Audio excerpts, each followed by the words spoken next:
Hi everyone. For those of you who've been following along, I've been in the process of making CNC cut woodworking woodenware, and this final project I made today is a nice little prototype. It's going to be cut out of solid pine boards here shortly. I got to run to Home Depot and buy a few. But this is what I came up with today. So I designed this last night. This is an observation hive. So this top piece comes off. It's got some dados inside for the Lexan cover. You've got the beehive frame that can go in and rest in there. There is a frame, a hole cut in the bottom, so the bees can transfer from the box up into the observation portion of the hive. And this is a 5-frame nuke box, so it can hold a total of 5 frames. And this one frame is part of the 5-frame nuke. So when you're done doing your observations, you'll put this back inside.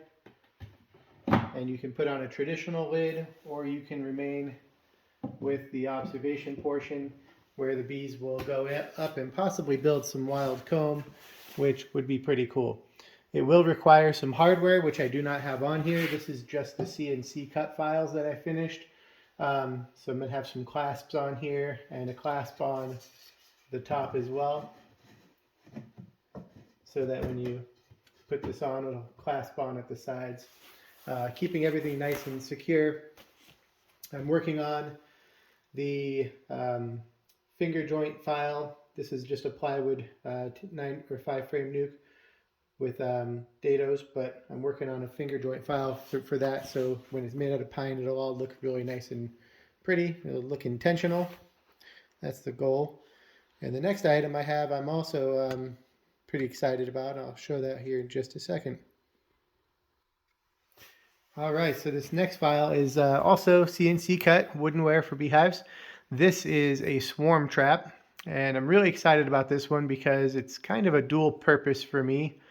If you've seen one of my previous videos, I made a double deep brood box, which has a specialized frame in it.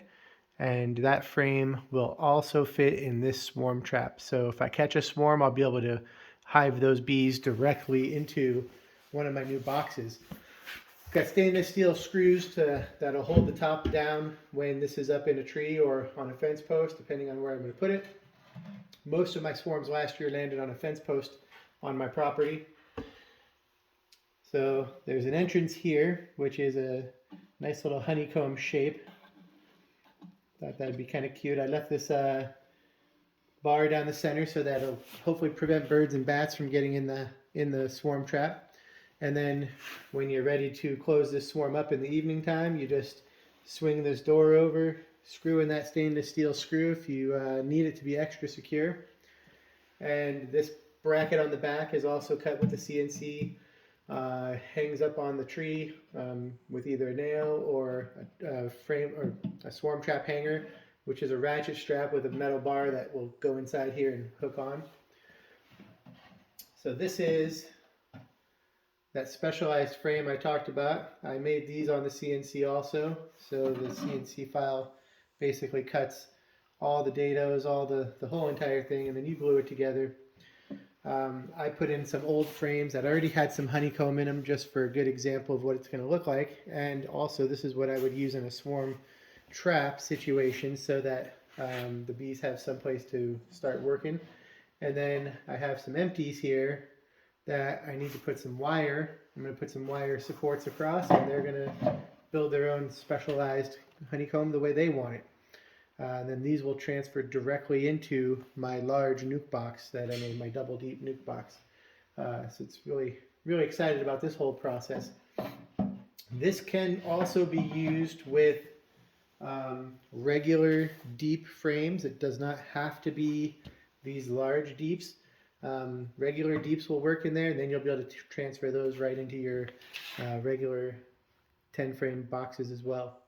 So it works both ways. It's really exciting for me.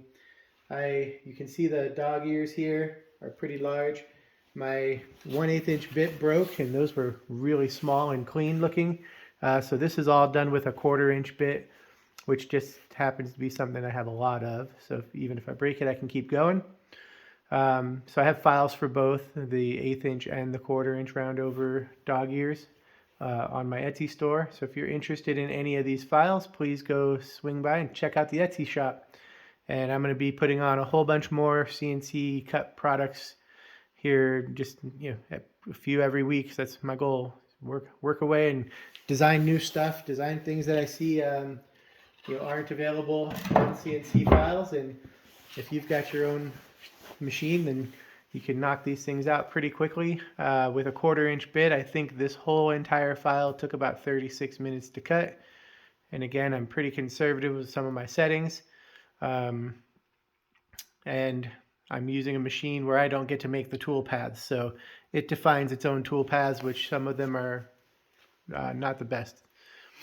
But I'm really excited about these files. If you want to stop by Etsy and check it out, go for it. Please give me a thumbs up and like the video, or give me a quick thumbs down and dislike it if you're not a big fan of CNC cut beekeeping stuff. All right, check out my links in the description. Thank you guys for watching.